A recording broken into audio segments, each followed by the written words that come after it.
A few months ago, my wife and I finally decided to move into our cabin in the woods.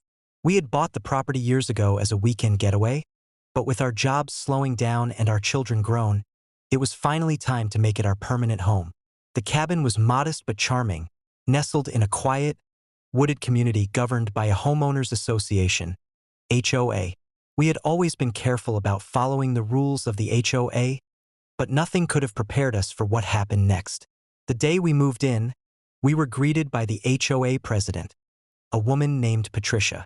At first, she seemed polite, almost cordial, but the moment she saw my wife, her expression shifted.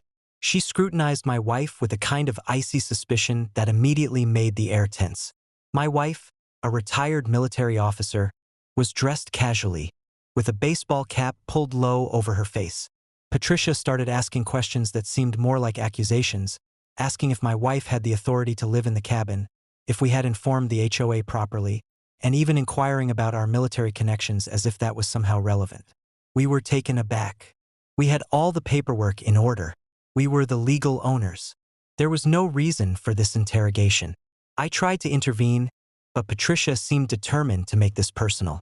It was clear she was uncomfortable with my wife's presence, perhaps because she hadn't anticipated seeing a woman in a military background in their quiet little community. Feeling the tension, my wife calmly reached into her wallet and pulled out her military ID. She handed it to Patricia without a word. The change in Patricia's demeanor was immediate. Her posture stiffened, her face went pale, and her mouth opened and closed like a fish out of water. Suddenly, the hostility was gone, replaced with awkward apologies and stammered explanations. Patricia admitted she hadn't realized we were military veterans and seemed to reconsider her judgment on the spot.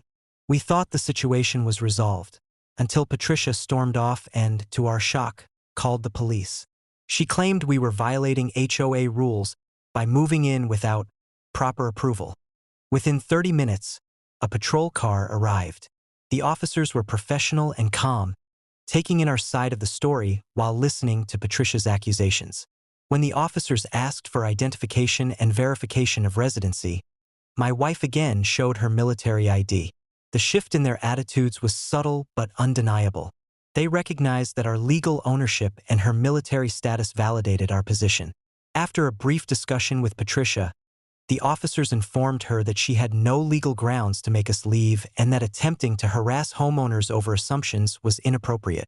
Patricia stood there frozen, clearly caught off guard, muttering apologies and retreating to the background. After the officers left, we sat on the porch for a moment, letting the adrenaline subside.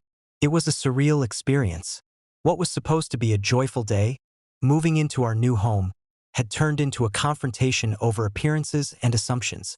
The fact that my wife's military service instantly changed the perception of someone who had just been hostile to us was both frustrating and revealing. Despite the chaos, we decided to press forward. We unpacked our belongings, arranged furniture, and started settling into our new life. Over time, Patricia's attitude seemed to soften, though she never openly apologized for her behavior. Whenever we ran into her at community events, there was a stiff politeness, a silent acknowledgement of the confrontation that had unfolded. We chose to respond with courtesy rather than animosity. Living in the cabin became a source of peace and reflection for us. We found joy in simple routines: morning coffee on the deck, quiet walks through the woods, evenings by the fireplace. The incident with the HOA served as a reminder that assumptions can be dangerous, and prejudice often hides behind the veneer of civility. It also reinforced our belief in standing firm, knowing our rights, and not letting fear or intimidation dictate our lives. Looking back, that day taught us a lot. It taught us about resilience, the importance of documenting your legal rights, and the unexpected power of a military ID to command respect and halt unnecessary conflict. More importantly, it reminded us that kindness, patience, and dignity often speak louder than confrontation. Even in a world where assumptions and stereotypes still exist, staying true to yourself and your values ensures that truth and fairness eventually prevail. By the time the first winter set in, we were comfortably settled in our cabin, enjoying the quiet and the beauty of the forest around us. Patricia continued to maintain her role in the HOA, But the tension that had initially erupted had dissolved into cautious civility.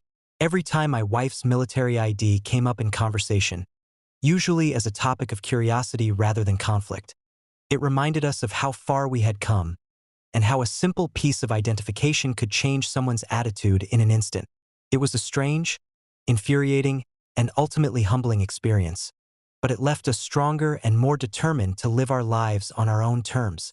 Our cabin was finally home, and nothing, not assumptions, not hostility, not misplaced authority, would ever take that away from us.